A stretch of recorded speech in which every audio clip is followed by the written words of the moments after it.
키자루는 공백의 백년을 연구한 닥터 베가펑크를 사살하기 위하여 버스터콜을 상회하는 수의 엄청난 군함을 이끌고 에그헤드 섬으로 향하고 있었고 이제 곧 에그헤드에 도착할 것이라는 부하의 보고를 받습니다. 그리고 키자루는 식사라도 해야지, 중장들에게도 연락해두거라, 그분은?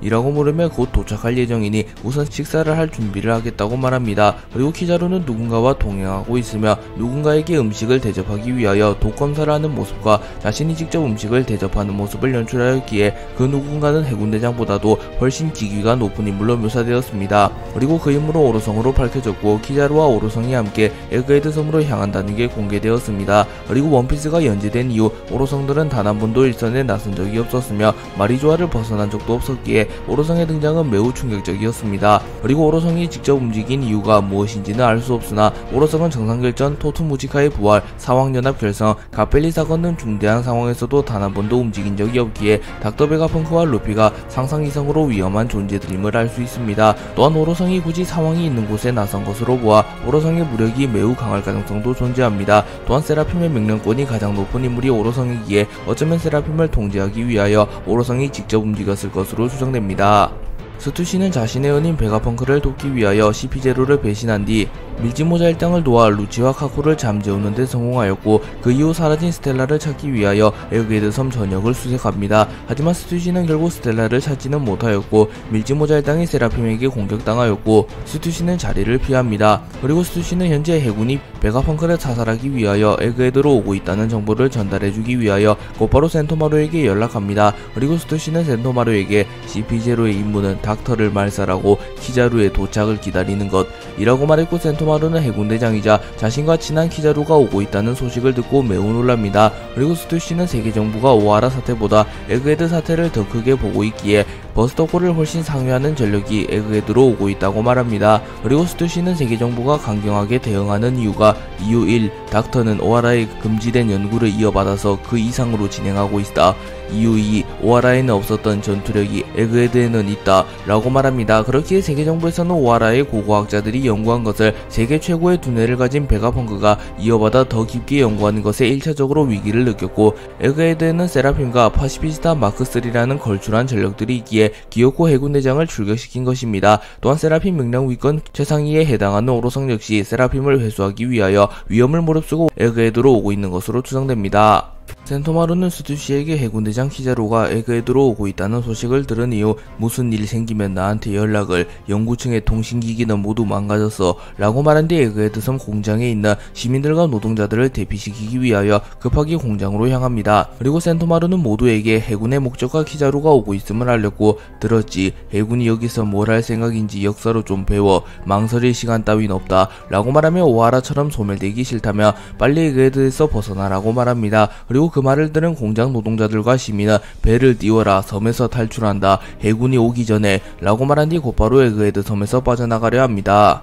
세라핌 행콕은 누군가의 명령을 받은 이후 밀짚모자 일당과 세틀라이트들을 공격하기 시작했고 순식간에 요크를 석화시킨 이후 메르메르 멜로우를 사용하여 우소과 릴리스를 석화시켜버렸으며 프랑키를 반석화시켜버렸습니다. 그리고 분노한 프랑키는 이 애새끼 석화를 어서 풀어, 오른쪽은 방심했지만 나한테는 아직 이 왼쪽이 있어, 지금이라도 풀면 용서해줄 수도 라고 말하며 세라핌 행콕에게 석화를 풀어달라고 협박같은 부탁을 합니다. 하지만 세라핌 행콕은 들은 채도 하지 않았고 곧바로 무방비 상태인 피타고라스를 노립니다. 그리고 피타고라스는 분한 표정을 지으며 어째서죠 S스네이크, 대체 누구의 명령으로? 라고 묻지만 행콕은 들은 채도 하지 않으며 피타고라스를 밟아서 부숴버립니다. 그리고 이 엄청난 폭발이 일어났고 프랑키는 어디론가 향하는 세라핌 행콕을 멈춰 세웁니다. 아마 세라핌 행콕은 피타고라스를 제거했으니 무방비 상태인 우소과 릴리스, 요크를 노릴 가능성이 높아 보였고 그나마 의식이 있는 프랑키가 이를 막아서기 위하여 세라핌 행콕을 불러세운 것으로 추정됩니다.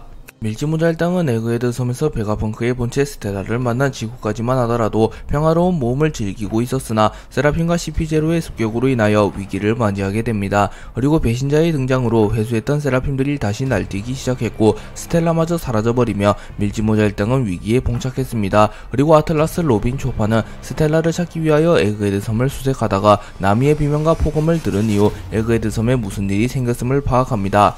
그리고 로비는 나미의 비명이라면 순식간에 달려갈 사람이 있어 전투가 벌어진 팀은 움직일 수 없어 다같이 참전하는 사이에 베가펑크에게 무슨 일이 벌어졌을지도 몰라 라고 말하며 나미가 위기에 빠지면 쌍디가 그곳으로 향할 것이 뻔하기에 자신들은 베가펑크 수색을 이어가자고 말했고, 아틀라스는 그러고 보니 옛날에 쓰다가 지금은 봉인된 연구실이 하나 있어 그런 장소 볼 일은 없다고 생각했지만 이라고 말하며 구악마 열매 연구실을 떠올립니다. 그리고 실제로 그곳에 스텔라가 붙잡혀 있기에 아틀라스의 예측은 정확했다고 볼 수 있습니다. 그리고 아틀라스에게 안내를 받으며 아틀라스, 로빈, 초파는 봉인된 연구실로 향하였고 머지않아 스텔라를 만날 것으로 추정됩니다.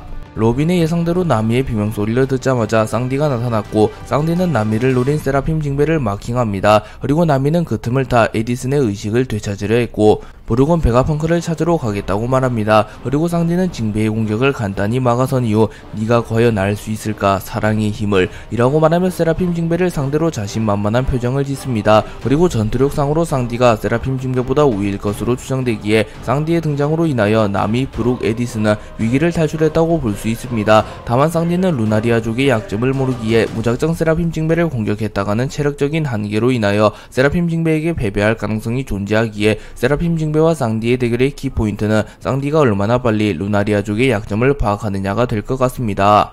루피, 루치, 카쿠, 조로는 세라핌의 약점을 파악한 이후 세라핌, 미호크와 쿠마의 등의 불꽃이 꺼진 이유를 노리려 합니다. 하지만 좀처럼 타이밍이 나오지 않았고 조로와 루피는 지친 듯한 모습을 연출합니다. 그리고 루피, 루치, 카쿠, 조로가 세라핌, 쿠마를 상대하는 사이 세라핌, 미호크가 사라져버렸고 루치는 죽일 순서를 바꿨군. 수고가 드는 놈들을 뒷전으로 하고 약자부터 처리한다. 그 녀석들이 동료인 경우 강자의 동료도 유도할 수 있으니까 라고 말하면 세라핌이 전략적인 사냥을 하고 있다고 말합니다. 그러자 조로는 곧바로 세라핌 미호크를 쫓아갔고, 루피는 조로가 심각한 길치인 것을 알았기에 카쿠에게 야 우솝 같이 가줘, 저 녀석 금방 미아가 된다고 라고 말했고, 카쿠는 곧바로 조로를 따라갑니다. 그리고 카쿠는 어이 누가 우솝이라는 거냐 라고 발끈하며 코가 길다고 해서 전부 우솝은 아니라고 화를 냅니다. 그리고 루피는 곧바로 세라핌 쿠마를 공격했고, 루치는 답답해하며 멍청이 기다려 밀지모자 생각 좀 해, 그런 방식으로는 아무리 해봐야 쓰러뜨리지 못해 라고 말하며 루피를 보고 답답해하는 모습과 의외로 케미가 좋은 모습을 연출합니다. 밀짚모자 해당이 에그헤드 섬에 도달하기 3개월 전 누군가가 성지 마리조아에 연락하여 여기는 에그헤드 상층부에 할 얘기가 있다. 닥터 베가펑크가 공백의 100년을 연구하고 있다 라는 말을 하였고, 공백의 100년을 연구하는 것은 즉결 처형 대상이며 그것을 연구하는 이가 베가펑크라면 심각한 사안이었기에 세계정부에서는 사이퍼폴을 파견하여 정말로 베가펑크가 공백의 100년에 대하여 연구하고 있는지 조사하려 합니다. 하지만 사이퍼폴들이 파견되는 족족 단서를 찾지 못하며 실종되어 버렸고, 세계정부는 베가펑크를 더욱 의심하기 시작합니다. 그리고 누군가가 오로성과 직접 통화를 한 이후 오로성은 베가펑크가 공백의 100년을 연구하고 있다는 것을 확신한 뒤 사이퍼폴 중 가장 강하고 임무 완수 확률이 높은 CP0를 파견하여 베가펑크를 암살하려 합니다. 하지만 세계정부에서는 베가펑크가 분명 최첨단 과학병기들을 사용하여 반격할 것이라고 예상했고, 오로성 중 한 명인 세턴성은 스스로 에그헤드로의 출항을 결정합니다. 또한 해군대장 키자루를 포함한 무수히 많은 해군의 강자들도 대동하며 베가펑크를 확실하게 처단하려 합니다. 하지만 에그헤드 섬의 카이도우를 꺾고 사왕이 된 루피가 나타났고, 해군 원수 아카이누와 세턴성을 제외한 오로성들은 매우 동요하였습니다. 그리고 결국 이 다음에 맞이하는 사건의 결말은 세계에 생각지도 못한 충격을 주었다고 밝혔습니다.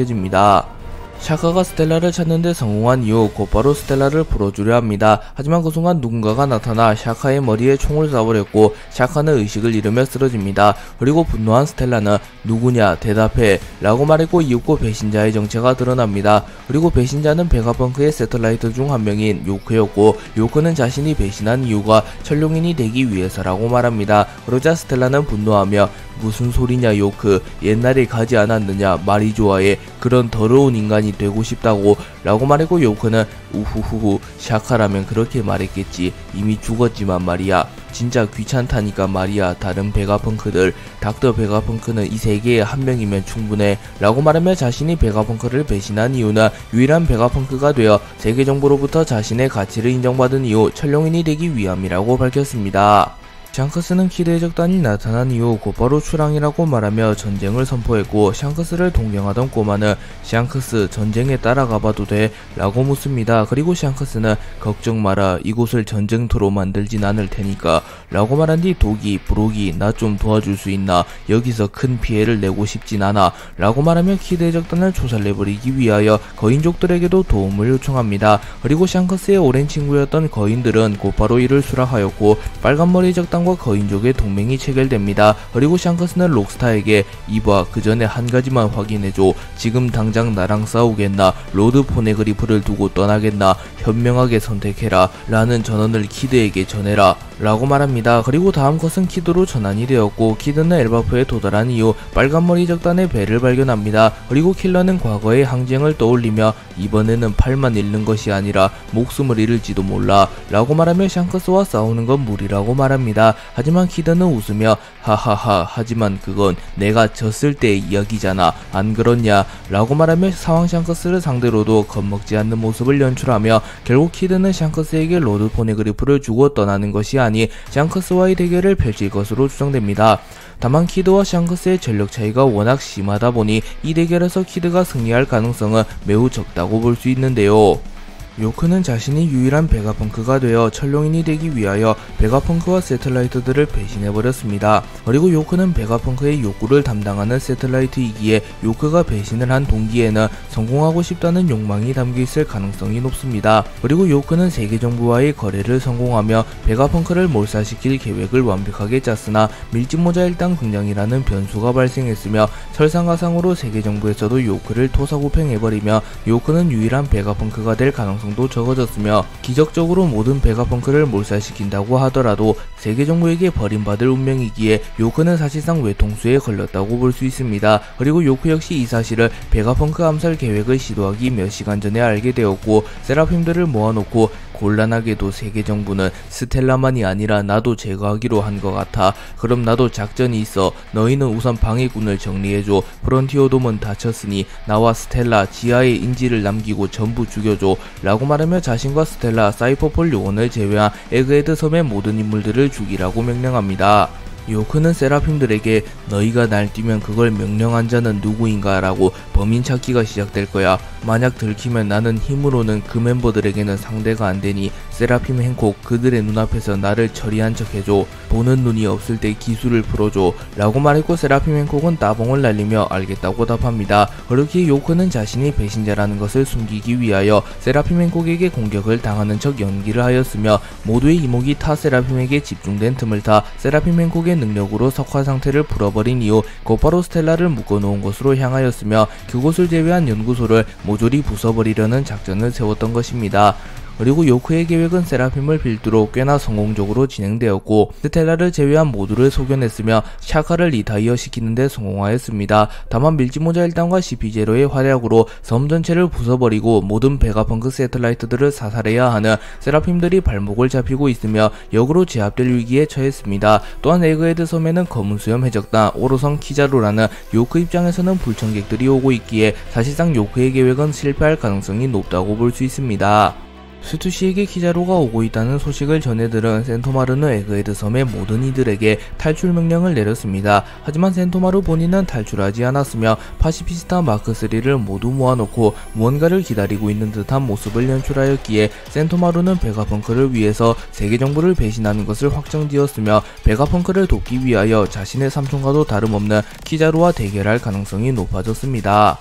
키드는 와노쿠니 전쟁 이후 엘바프에 도착했고, 그곳에서 빨간머리 해적단의 선박을 발견합니다. 그리고 키드는 샹크스와는 악연이 있었으며 과거부터 샹크스를 잡고 싶어 했기에 샹크스를 보고 도주하는 것이 아닌 샹크스와 대결하는 것을 택했습니다. 그리고 키드는 계속하여 엘바프에 접근했고, 샹크스의 산화 해적단은 키드를 견제합니다. 그리고 무릉덩이 해적단 선장 옥지 게로틴이라는 원숭이로 추정되는 이는 만날 수 있을 거라 생각하지 마라 라고 말했고, 소셜클럽 선장 위령날의 후거라는 노인은 그 말대로 라고 말하다가 아예 틀니가 빠져버립니다. 그리고 마지막으로 부르주아 해적단의 공주 부르부르의 부르르는 그래 바보야 너무 싫어 라고 말하며 샹크스의 사나해적단 선장들은 키드를 경계합니다. 그리고 이를 본 키드는 당황하며 이봐 제정신이냐 저게 빨간머리의 사나 여기 신세계 맞지 라고 말하며 너무나도 약한 자들이 샹크스의 사나해적단의 선장인 것을 보고 매우 놀란 듯한 표정을 짓습니다. 하지만 킬러는 하지만 유명한 얼굴도 섞여있어 방심은 하지 마라 라고 말합니다. 샹크스는 키드의 배가 해안 가까이 온 것을 보며 이봐 저 녀석들에게 배를 물리라고 해 라고 말하며 사나해적단에게 대피령을 내립니다. 그러자 사나해적단 선장들은 무슨 소리야 두목 당신에겐 손가락 하나 대게 할 수 없어 라고 말하며 충성심을 보였으나 샹크스는 그래 마음만큼은 기뻐 전부 물러나 라고 말했고 사나해적단들은 두목 벌써 가는 거야 겨우 만났는데 라고 말했고 샹크스는 여기는 잠깐 들렀을 뿐이야 오래 있어서 거물을 마주쳐버렸어 자 길을 열어줘 배도 물러줘 우리 사나는 약한 거로 유명하니까 라고 말합니다. 그러자 사나해적단 선장들은 납득하며 덕분에 살아남았거든 네 깃발로 지켜줘서 라고 말합니다. 그리고 럭키루는 두목 우리가 처리할게 라고 말했고 샹크스는 이봐 30억의 목이라고 젊은이의 성장 속도를 얕보지마 하지만 그 녀석들 와노쿠니의 부상은 이미 괜찮은 건가? 라고 말했고 야솝은 멀쩡해 보이는데 라고 말합니다. 그리고 샹크스는 야솝에게 검은 수염의 정보는 들어왔나? 와노쿠니에서 나타날 거라고 생각했는데 라고 말했고 야솝은 해적섬은 확실하게 나왔지만 이라고 말하며 검은 수염에 대한 정보는 자세히 알 수 없다고 말합니다. 그리고 이때 샹크스가 갑자기 와노쿠니에서 나타난 이유가 검은 수염 해적단과 만나기 위함이라는 것도 공개되었습니다. 그리고 샹크스는 키드의 정보를 살펴본 이후 곧바로 검은색 패기를 사용하여 잠시 앞의 미래를 봅니다. 그리고 키드는 상대가 누구든 상관없다 10초 만에 전멸시켜주지 라고 말한 이후 댐드 펑크를 사용하여 샹크스의 사나해적단을 몰살시켜버립니다. 물론 이 장면은 샹크스가 본 미래입니다. 그리고 샹크스는 키드가 도를 넘으며 자신의 사나해적단을 몰살시키자 매우 분노하며 자신이 직접 키드를 처단하기로 결정합니다.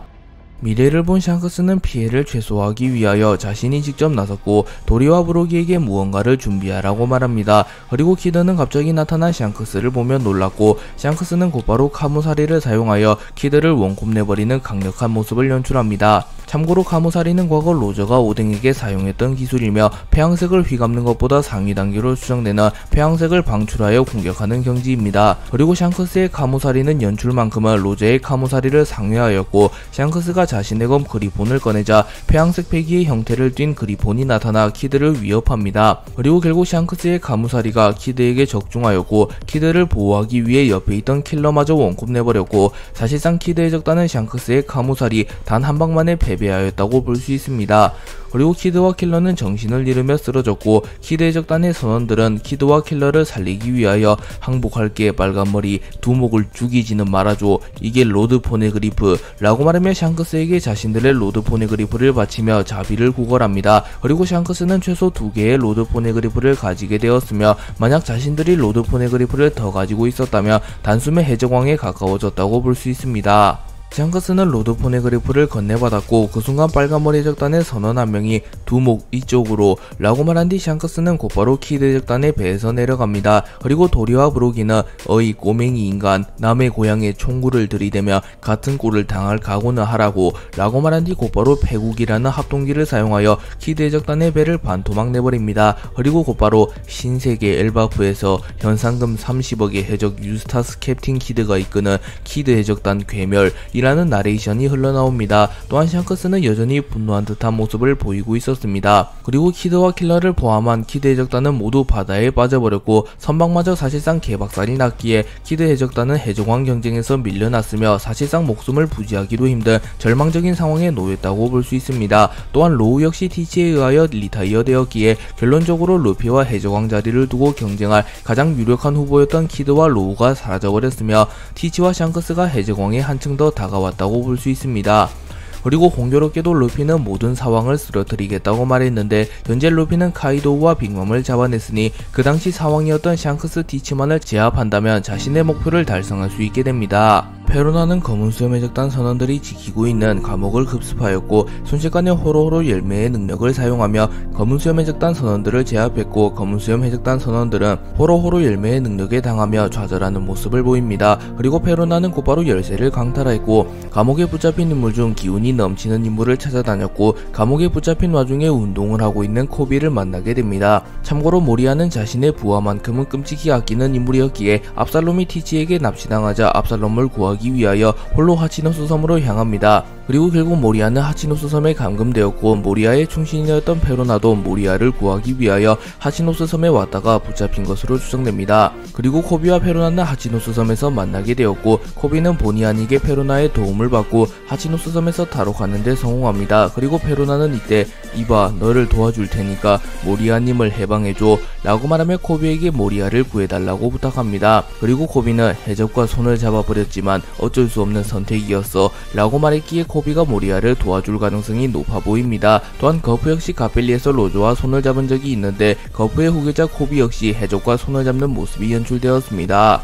검은 수염 티치는 코비를 납치하는데 성공하였고 코비와 함께 아마존 릴리를 기습하는 모습까지 연출하였습니다. 다만 코비가 소드에 소속된 인물이며 소드는 사왕을 타파하기 위하여 창설된 부대이며 주 임무가 잠입임을 고려하며 코비가 스스로 검은 수염 해적단에 붙잡히며 잠입을 했다고도 볼 수 있습니다. 다만 검은 수염이 코비를 협상 카드로 쓰려는 점과 거프가 직접 출동해 코비를 구하려는 것을 보면 코비가 검은 수염에게 붙잡혔을 가능성이 높아 보입니다. 그리고 코비는 티치와 검은 수염 해적단 간부 대다수가 하치노스 섬에서 자리를 비운 틈을 타 탈옥을 시도합니다. 그리고 해적섬에 있던 해적들은 이 소식을 들은 이후 코비 대령이 탈주했다. 죽이면 얼마 크로스 길드가 현상금을 줄 테니 라고 말하며 코비를 잡아서 크로스 길드에 넘겨버리려 합니다. 참고로 버기는 크로스 길드를 창설하자마자 해군에게 현상금을 걸어버리며 세상의 혼란을 야기했습니다. 그리고 이후 코비의 현상금이 공개되었고 코비의 현상금은 5성으로 약 5억 벨이라는 것이 공개됩니다. 그리고 보통 평범한 대령에게는 1억 벨이 정도의 현상금이 걸리는데 코비는 해군 영웅이기에 더 높은 현상금이 걸린 것으로 추정됩니다. 하치노스 섬에 남아있던 검은 수염 해적단의 간부는 시류 피사로, 사노아 놀프, 바스코샷으로 이들은 코비가 탈옥하려 한다는 것을 파악합니다. 그리고 피사로는 섬과 융합하는 기이한 능력을 선보인 이후 하치노스 섬에 있는 해적들에게 코비를 산채로 잡아오라는 명령을 내립니다. 그리고 사람들은 하치노스 섬의 바위가 말을 하자 꽤나 놀라는 모습을 보였습니다. 그리고 이후 피사로의 능력은 섬섬 열매라는 것이 밝혀졌고 섬과 융합을 하거나 섬의 일부를 다룰 수 있는 능력이라는 게 밝혀졌습니다. 한편 코비는 하치노스 섬이 말을 하자 자신이 탈옥하려는 게 들켰다고 판단하였고 또 다른 죄수들에게 자신이 미끼가 될 테니 도주하라고 말하는 모습을 연출합니다. 그리고 시루는 피사로에게 코비를 잡으라고 했으나 피사로는 나중에 티치가 시끄럽게 군다고 이래저래 많이 부수니까 라고 말하며 자신이 직접 나서면 섬이 부서지기에 나서기가 껄끄럽다고 말합니다. 그러자 바스코샷이 물방울을 타고 나타나 내가 가도 되는 거냐 라고 말했고 피사로는 바스코샷 뭘 할 생각이냐 라고 묻습니다. 그리고 이때 바스코샷의 능력은 술술 열매라는 것이 밝혀졌고 바스코샷은 술을 생성할 수 있으며 공기에 알코올을 분비하거나 술로 방울 등을 만들 수 있다는 것이 밝혀졌습니다. 그리고 바스코샷은 자신의 능력을 이용하여 화재를 일으키려 했으나 피사로는 티치가 화낼 것이라며 바스코샷을 말립니다. 그리고 잠을 자고 있는 사누아 놀프의 모습도 공개되었고 사누아 놀프의 능력은 거대 열매라는 것이 밝혀졌습니다. 그리고 거대와의 상한선이 어느 정도인지는 밝혀지지 않았으나 최소 오즈의 버금가는 크기로는 커질 수 있을 것으로 추정되며 어쩌면 지니샤만큼이나 거대해질 수도 있습니다. 그리고 바스코샷은 사누아 놀프가 코비를 추적하는 것보단 자신이 추적하는 게 섬의 피해가 덜 간다고 말하였고 피사로는 둘 다 못마땅하다는 듯한 말을 하며 검은 수염 해적단의 간부들은 코비를 두고 누가 추적을 시작할지 갈등하는 듯한 모습을 연출합니다.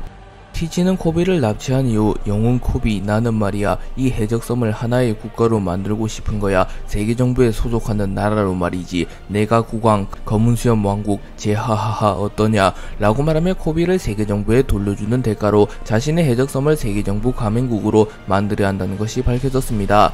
그리고 이때 티치는 한나라의 왕이 되고 싶어 한다는 야망을 가졌다는 것도 밝혀졌기에 티치의 폐양스펙이 소유 확률이 더욱 높아졌습니다. 그리고 코비는 바보 같은 소리 하지 말아주시죠. 그게 통과될 리가 없잖아요. 범죄자들의 나라라니 라고 말했고 티치는 어이 남의 꿈을 짓밟지 말라고 네 목숨과 받고 교섭할 거다 라고 말합니다. 그러자 코비는 정부나 군대가 그런 테러 행위에 굴복한다면 끝입니다. 그리고 소용없다고요. 저는 소드니까 라고 말했고 티치는 소드 그게 뭔데? 라고 말합니다. 그러자 쿠자는 그런가 틀렸군 이건. 거래는 포기해라 티치. 이 녀석은 즉 해병이자 해병이 아니라는 거야. 마린 코드를 반납해서 소드는 말하자면 사표를 제출한 해군이다. 그래서 이 녀석들은 사왕에게도 허가 없이 싸움을 걸 수 있고 그 이외에 온갖 명령을 무시하고 자유롭게 움직일 수 있는 유격대. 그 대신 해군은 이 녀석들에게 일절의 책임을 지지 않고 언제든지 자를 수 있지. 라고 말하며 소드에 대하여 설명해줍니다. 티치는 쿠잔의 설명을 들은 이후 그렇구만 우리와 싸우는데 허가를 받는 얼간이들과 무턱대고 쳐들어오는 녀석들의 차이는 그건가. 제하하하 나쁘지 않아. 그렇구만. 하지만 작전은 변함없어 네가 영웅이라고 불리는 이상 그걸 내버리는 해군을 관철할 수 있을까? 나는 여론에 묻겠다. 그러면 정부는 상처 없이 끝나진 않아. 라고 말하며 코비가 해군 영웅으로 불리는 인물이기에 제 아무리 소드라 할지라도 해군에서는 코비를 책임져 줄 것이며 만약 해군에서 코비를 외면하면 해군이라는 조직의 신뢰도가 떨어질 것이기에 코비의 목숨을 대가로 세계정부와 거래한다면 충분히 자신의 계획을 실현시킬 수 있다고 말합니다.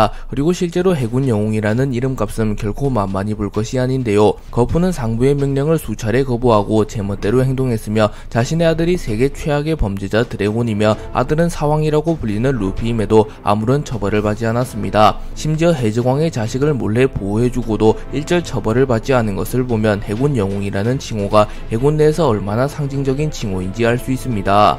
코비는 페로나의 도움으로 탈옥한 뒤 하치노스 섬에서 빠져나가려 하고 있었습니다. 그리고 하치노스 섬에 해병들이 나타났고 코비는 놀라는 모습을 연출합니다. 그리고 해병들은 순식간에 하치노스 섬을 휘젓기 시작합니다. 또한 총이 통하지 않는 특수한 인간도 등장하였고 이 인물의 피부는 매우 강해 보였으며 피부색도 회색에 가까웠습니다. 그리고 잠시 후 건물이 스스로 움직이기 시작했고 해적들은 건물이 움직이는 것을 보며 현실 부정을 합니다. 하지만 진짜로 건물이 움직이고 있었던 것이었고 건물이 움직인 이유는 채찍채찍 열매를 먹은 조교인간 추루의 손녀 쿠자쿠의 능력이라는 것이 밝혀졌습니다. 그리고 쿠자쿠는 자신을 보는 해적을 보며 뭘 그렇게 쳐다봐. 해병 처음 봐. 해적 주제에 해병이 신기한가 봐. 이쪽으로 오렴 귀여워라. 조교해줄게. 라고 말합니다. 한편 코비는 해적들에 포위당하며 죽을 위기에 처했고 코비는 좌절하며 여기까지인가? 라고 말합니다. 티치가 자신의 왕국을 만들기 위하여 코비를 납치하였고 이 소식을 들은 거프는 자신의 애제자 코비를 구하기 위하여 곧바로 하치노스 섬으로 향합니다. 그리고 거프와 소드가 하치노스 섬에 도착했고 타시기는 거프에게 모든 준비가 끝났다고 말합니다. 그리고 거프는 자신의 양 주먹을 맞부딪히며 본격적으로 전투를 치를 준비를 마쳤고 거프답게 사왕의 본거지를 눈앞에 두고도 여유로운 모습을 보이며 기다려라 사랑하는 제자야 라고 말하며 반드시 코비를 구해내겠다고 다짐합니다.